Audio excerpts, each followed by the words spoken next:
112 father Rosario? അതെ. You mean കൊച്ചച്ചൻ? ആരാണാവോ? ഞാനാണാവോ? പോക്കറ്റടി പോക്കറ്റടി എന്നൊക്കെ ഞാൻ പണ്ട് മുതലേ കേൾക്കുന്നതാ. പക്ഷെ ഒരു പള്ളിയിലച്ഛന്റെ ലോഹയുടെ പോക്കറ്റടി എന്ന് കേൾക്കുന്നത് ഇതാദ്യമായിട്ടാ. എന്നാ പറ്റി?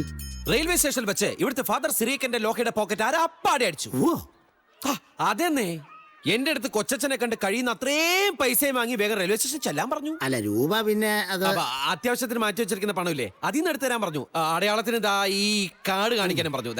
വായിച്ചാ പൈസയുടെ കാര്യമായതുകൊണ്ട്. അല്ല അച്ഛനൊന്ന് ഫോൺ ചെയ്ത് ചോദിച്ചായിരുന്നെങ്കിൽ ഏതായാലും ഞാൻ ഞങ്ങൾ എത്ര പ്രാവശ്യം വിളിച്ചെന്നറിയോ, ഡെഡ കിട്ടിയില്ല. ശരിയാ ഡെഡാ. 750 രൂപയുണ്ട്. ഇത് മതി അച്ഛൻ. ആട്ടെ, അച്ഛനുമായിട്ട് എങ്ങനെയാ പരിചയം? കാശും പോയി പരിഭ്രമിച്ച ഒരു അച്ഛൻ നിൽക്കുമ്പോ ആരെങ്കിലും പരിചയം നോക്കണ്ടേ കൊച്ചാ? കഴിവുള്ള പോലെ നമ്മൾ അറിഞ്ഞ് സഹായം അങ്ങോട്ട് ചെയ്യും. അത്രേ ഉള്ളൂ. ഈശോ മിശിഹായ്ക്ക് സ്തുതിയായിരിക്കട്ടെ. എപ്പോഴും സ്തുതിയായിരിക്കട്ടെ. അലമാരയാ കുഞ്ഞാടെ, അത് വഴി അതല്ലേ.